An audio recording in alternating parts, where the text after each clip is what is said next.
Hello बच्चों, welcome back to the lectures of amalgamation and ये हम इसका थर्ड लेक्चर रिकॉर्ड कर रहे हैं परचेस कंसिडरेशन के ऊपर। ठीक है, तो हमने इसके पहले amalgamation, absorption and external reconstruction क्या होता है वो देखे हैं, एंड इसके पहले हम सेकेंड लेक्चर में ये भी देखे हैं कि एमलगमेशन के टाइप क्या क्या होते हैं, मर्जर और परचेस। मर्जर के हमने कंडीशंस देखे थे कि 5 कंडीशन होते हैं, जो कंडीशन यदि फुलफिल होता है तो आप उसको मर्जर बोल सकते हो। द फर्स्ट वन वाज कि सारे एसेट लायबिलिटी ट्रांसफर होना चाहिए ट्रांसफरर कंपनी से ट्रांसफरी कंपनी को। सेकेंड कंडीशन वाज कि 90% फेस वैल्यू जो इक्विटी शेयर होल्डर होल्ड कर रहे हैं इक्विटी शेयर का, वो वही शेयर होल्डर ट्रांसफरी कंपनी में भी शेयर होल्डर बनना चाहिए। इसके बाद थर्ड कंडीशन था कि ये जो शेयर होल्डर बनेंगे तो इनको जो कंसिडरेशन डिस्चार्ज होगा उसको पूरा इक्विटी शेयर इशू करके ही कंसिडरेशन डिस्चार्ज करना है। फोर्थ कंडीशन था कि भाई ये बिजनेस फ्यूचर में इंटेंशन होना चाहिए उसको कैरी करने का। और द लास्ट कंडीशन वाज कि there should be no adjustment in the value of assets and liability. तो I hope that was clear to you. Now purchase के लिए इनमें से कोई भी कंडीशन सेटिस्फाई नहीं होता तो परचेस नहीं होता है। अब अमेलगमेशन में क्या होता है कि ट्रांसफरी कंपनी, परचेसिंग कंपनी, जो कंपनी खरीद रही है दूसरी कंपनी को तो उसको कुछ पैसा देना पड़ेगा सामने वाले को, जिसको हम बोलते हैं purchase consideration. Transferee company transfer company को पैसे देगा, तो ट्रांसफर कंपनी फिर अल्टीमेटली जो शेयर होल्डर होते हैं उनके उसको पैसा दे देते हैं। तो चलिए हमें थोड़ा सा टेक्निकली जो डेफिनेशन है वो भी देख लेते हैं, एंड उसके बाद हम कुछ क्वेश्चन भी करेंगे आज के लेक्चर में। Now let's look at the definition as per the AS 14, Accounting Standard 14. What it says that purchase consideration as the aggregate, आपको टोटल करना है जितने पेमेंट्स आपने किए सबको क्या करना है, टोटल पेमेंट किस किस प्रकार से हो सकता है, क्या क्या फॉर्म में हो सकता है वो देखो। तो या तो आप शेयर दे दो, शेयर यदि 5 लाख का शेयर दिया तो 5 लाख आपका शेयर का वैल्यू, या तो कोई दूसरा सिक्योरिटी दे दो। तो शेयर के अलावा यदि आप डिवेंचर देना चाहे तो वो दे दो, है ना, issued. And the payment made in the form of cash ले लो, या तो शेयर या तो कोई दूसरा सिक्योरिटी, या तो भैया आप कैश भी दे सकते हो। और अदर एसेट्स, अदर एसेट्स मतलब हमने कुछ उनको काइंड में दे दिया, कुछ हमारा कोई एसेट दे दिया उनको, ऐसा भी पॉसिबल हो सकता है। तो कोई भी एसेट हो उन सबको क्या करना है, एग्रीगेट करना है by the transferring company to the shareholder. ध्यान देना है यहाँ पे, very important word, shareholders of the transferor company. यदि हम कुछ पैसा ट्रांसफरी कंपनी का लोन चुकाने के लिए दे रहे तो क्या वो परचेस कंसिडरेशन में आएगा? नहीं। यदि हम कुछ पैसा क्रेडिटर्स को पैसा दे रहे तो भी वो परचेस कंसिडरेशन में आएगा क्या? नहीं आएगा। परचेस कंसिडरेशन में सिर्फ वही अमाउंट आएगा जो हम शेयर होल्डर को दे रहे हैं। शेयर होल्डर में इक्विटी शेयर भी आते हैं और प्रेफरेंस शेयर भी आते हैं, थोड़ा ध्यान में रखना है, वेरी इंपॉर्टेंट है।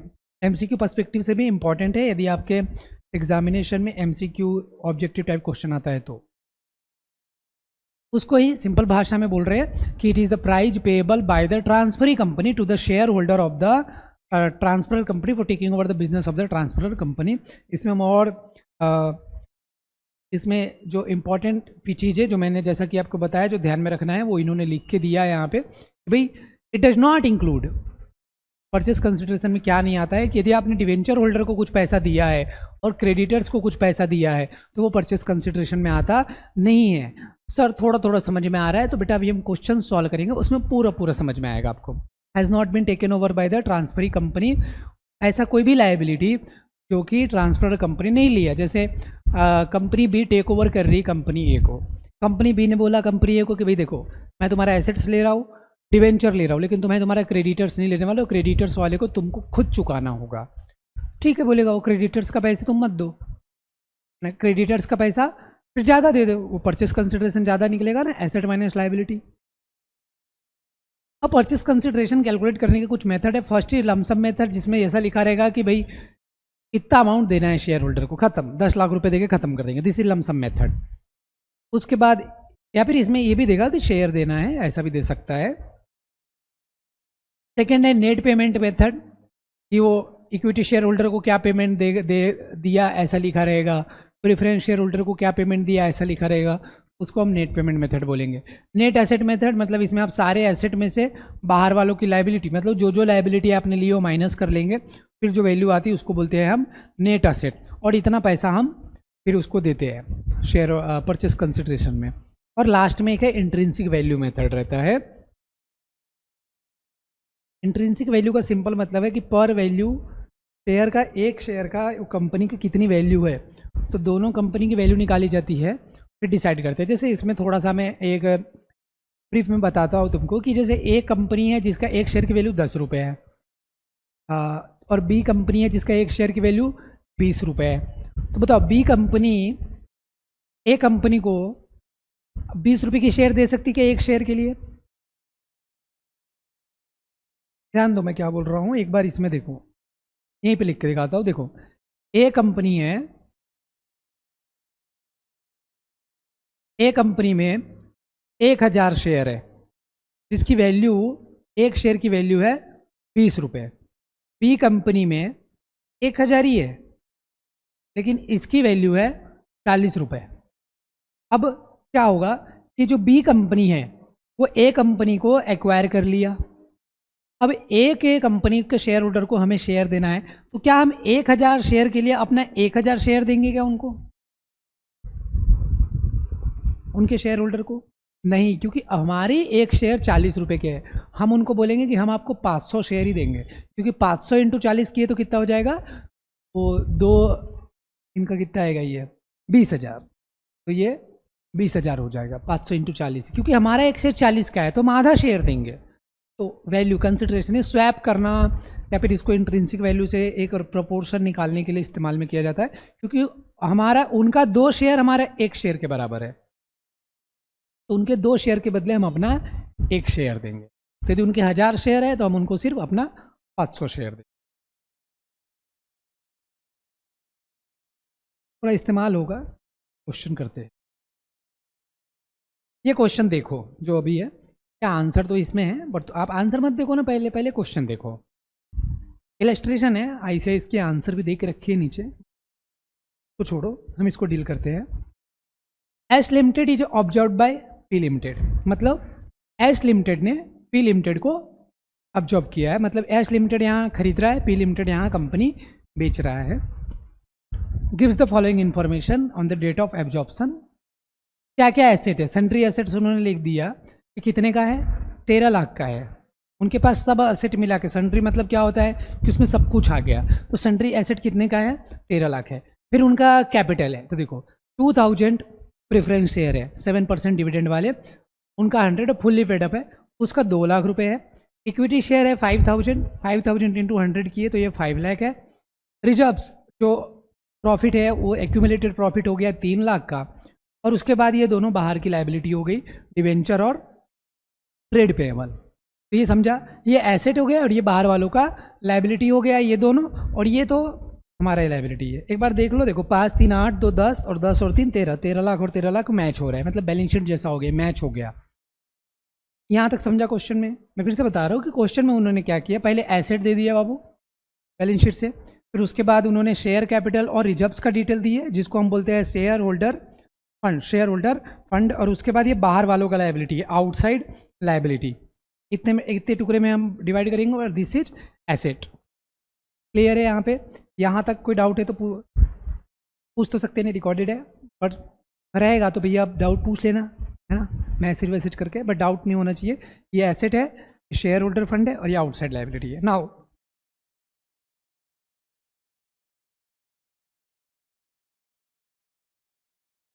मिटाना पड़ेगा। चलो इधर देखो, एडिशनल क्या इन्फॉर्मेशन है उसको देखेंगे, ये सॉल्यूशन नहीं देखेंगे, बोले सर देख के पढ़ा कर देता हूँ। P limited agreed to issue 9% preference share capital of ₹100। P limited ने एग्री किया कि हम 9% preference share, P limited S limited को एक्वायर कर रही है ना, तो 9% preference share of 100 is in the ratio of 3 share of P limited और 4 share of preference share in S limited. तो पी लिमिटेड बोल रहा है एस लिमिटेड का 4 प्रेफरेंस शेयर के बदले मैं पी लिमिटेड का 3 शेयर दूंगा। समझ में आ रहा है? एस लिमिटेड का 4 शेयर के बदले पी लिमिटेड, सॉरी हाँ, एस लिमिटेड का 4 शेयर के बदले पी लिमिटेड 3 शेयर देगा, और जिसका प्रीफरेंस का इंटरेस्ट रेट कितना, प्रीफरेंस डिविडेंड का रेट कितना रहेगा बेटा 9%।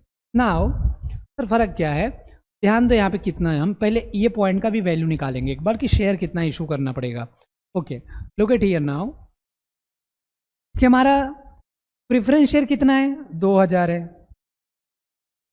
प्रेफरेंस शेयर कितना है 2000, और ये किसका है, ये प्रेफरेंस शेयर किसका है, एस का है, करेक्ट है।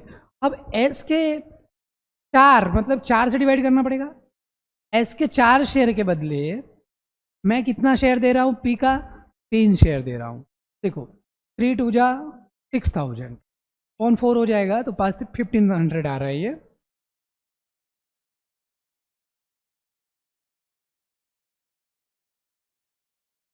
क्लियर है क्या, वहाँ लिखा है क्वेश्चन में, देखो यहाँ पे कि 9% preference share of 100 each in the ratio of 3 share of P limited for 4 share of S limited. तो एस लिमिटेड का 2000 शेयर है, तो 4 से डिवाइड करेंगे फॉर एवरी 4 शेयर, ऐसा फिर 3 से मल्टीप्लाई करेंगे, तो 3/4 के रेशियो में 1500 शेयर, और कितने रुपए का एक शेयर है, 100 रुपए का, तो कितना हो जाएगा ये 1.5 लाख हो गया। कितना हो गया 1.5 लाख, ये हमने प्रीफरेंस शेयर दी, ठीक है। उसके बाद बोल रहा है to issue the debenture holder, debenture holder, देखो क्वेश्चन लास्ट में ने ये बोला है कि आपको परचेस कंसिडरेशन निकालना है, क्या निकालना है, परचेस कंसिडरेशन निकालना है, ध्यान दो इधर। देखो ये पढ़ने के बाद अब देखोगे, यहाँ देखो इसमें लिखा है डिवेंचर होल्डर को हम 8% मॉर्टिगेज डिवेंचर करेंगे 96 पे, leave of 6% debenture which are to be redeemed at a premium of 20%। तो ये डिवेंचर को क्या पेमेंट करना है, वो है टू पे 20 पर share in cash and to issue 6 equity share of 100 each issued at the market value of 125 in the lieu of every 5 share of held in S Limited and to assume the liability to trade payable। तो ये decide हुआ है, calculate purchase consideration, purchase consideration निकालना है। अब ध्यान देना, मैंने क्लियरली बताया परचेस कंसिडरेशन में सिर्फ equity share holder and preference share holder को जो पैसा जा रहा है वही लेना है। तो ये डिवेंचर को जो पैसा जा रहा है और ये जो ट्रेड पेबल हम ले रहे हैं, इसको हम परचेस कंसिडरेशन में लेंगे ही नहीं, हम सिर्फ किसको लेंगे प्रेफरेंस शेयर का वैल्यू एंड इक्विटी शेयर की वैल्यू। प्रेफरेंस शेयर का मैंने अभी फिर से एक बार निकाल लेते, कैलकुलेट मिट गया। हम जो प्रेफरेंस शेयर को जो पैसा देंगे, तो हमने डिसाइड किया कि 2000 शेयर है, उसको एवरी 4 शेयर के लिए हम 3 शेयर दे रहे, और एक शेयर की वैल्यू कितनी है, तो शेयर कितना आ गया 1500, ये शेयर हो गया, और इसका जो एक की वैल्यू कितनी है 100 रुपये, तो टोटल कितना हो गया 1.5 लाख। इक्विटी शेयर होल्डर को हम पैसा दे रहे हैं, इक्विटी शेयर होल्डर को 20 पर शेयर इन कैश। पहले तो हम उनको एक शेयर के बदले 20 रुपये कैश में दे रहे हैं। इक्विटी शेयर कितना था, लिखा नहीं यहाँ पे मैंने, फिर से मिटाना पड़ेगा, 1 मिनट।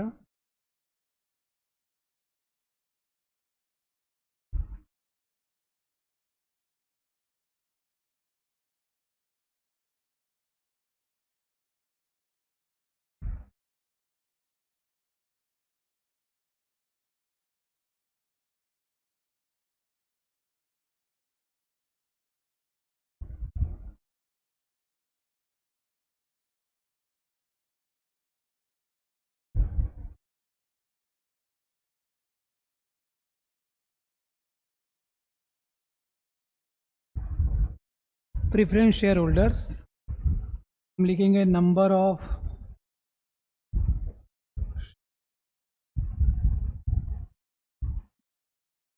स्पीच फॉर्म, फॉर्म मतलब किस रूप में पैसा दे, किस तरीके से दे रहे हैं। तो देखो हम इसको 2000 डिवाइडेड बाय इंटू 3 और ये 1 रुपये, ये तो इसकी जो वैल्यू हो जाएगी वो है 100 रुपये की। ये टोटल वैल्यू कितना हो गया 15, 1,50,000। ये हम क्या दे रहे हैं, प्रेफरेंस शेयर ही दे रहे हैं। वैसे हम इक्विटी शेयर होल्डर को क्या दे रहे हैं, वो equity share holder, equity share मेरे ख्याल से 500 है, एक बार देख लो।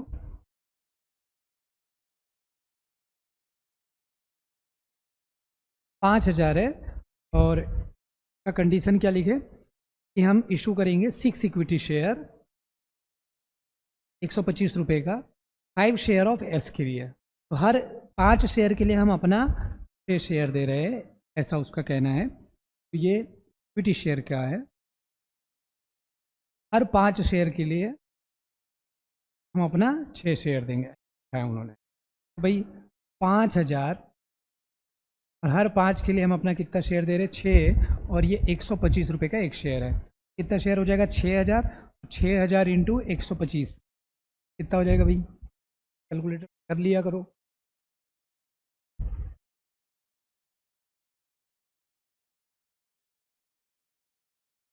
$7,50,000 हो गया। और ये हम उसको देंगे equity share. Equity share holder को हम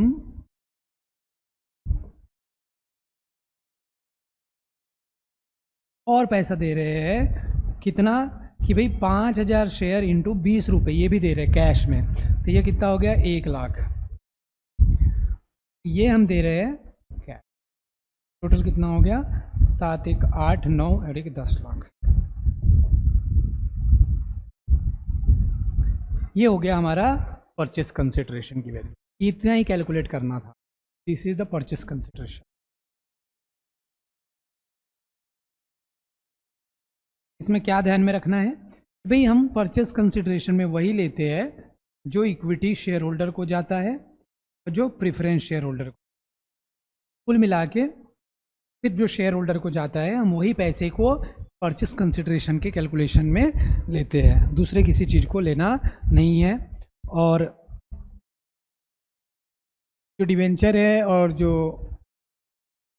अदर लाइबिलिटी एज्यूम किया है, देखो जब हम पूरा डिटेल क्वेश्चन करेंगे तो वहाँ पे उसका भी इस्तेमाल रहता है, परचेस कंसिडरेशन करने के लिए उसका इस्तेमाल नहीं है। यहाँ ये डायरेक्ट इंडिविजुअल पेमेंट मेथड है ये, क्योंकि हमने एक को कितना पेमेंट किया वो यहाँ पे लिखे हमने 20 पर शेयर लिखा था, and issue 6 equity share of 100 each at the market value 120 in लिeu of every 5 share of S limited. तो एस लिमिटेड के हर 5 के लिए 6 शेयर। ऐसा आपको इसको इंटरप्रेट करना है और सॉल्व करना होता है, ठीक है। तो ये था हमारा पहला क्वेश्चन जो परचेस कंसिडरेशन, ये इन्होंने देखो ऐसा निकालते हैं, वी प्रेफरेंस शेयर होल्डर को हम 2000 शेयर 3/4 ऐसा लिखा है। किसी आपको भी पेपर में आया तो ऐसा ही लिखना है, ठीक है। ये क्वेश्चन यहाँ पे वो लिख दिया है कि अकॉर्डिंग टू AS 14 भाई हम जो डिवेंचर की जो लाइबिलिटी रहती है वो हम लेते नहीं है परचेस कंसिडरेशन के लिए। और इक्विटी शेयर उन्होंने बोला है कि भाई 125 में दिया, तो हमने भी 125 माना। नहीं लिखा रहता तो हम 100 रुपये मानते थे कि 100 ही रुपये में दिया, जितना फेस वैल्यू है नॉर्मली उतना मानना है, यदि कोई डिटेल दिया हुआ नहीं है तो। ये क्वेश्चन नंबर 2 है अभी जो हमने सॉल्व किया, that was question number 1 of calculating the purchase consideration. तो परचेस कंसिडरेशन हम इसके बाद वाला क्वेश्चन नेक्स्ट लेक्चर में लेंगे। तो इसको यदि कंक्लूड यदि हम करते हैं तो भाई परचेस कंसिडरेशन जो भी हम शेयर इशू करेंगे, जो भी हम सिक्योरिटी इशू करेंगे, या फिर हम कुछ पैसा कैश में देंगे, ट्रांसफरी कंपनी ट्रांसफर कंपनी को देगा ये चीज़। तो भाई ट्रांसफरी कंपनी ट्रांसफर कंपनी को जो भी पैसा दे रहा है in the form of share, security, cash और एनी अदर मैनर, सबको एग्रीगेट करेंगे और उसको हम बोलेंगे परचेस कंसिडरेशन। ध्यान में क्या रखना है कि हम शेयर होल्डर को जो पैसे दे रहे हैं वही परचेस कंसिडरेशन है। डिवेंचर या अदर लायबिलिटी को जो पैसे दिए उसको परचेस कंसिडरेशन बोलते नहीं है, ये क्लियर दिमाग में रखना है। ओके, तो that is all about purchase consideration.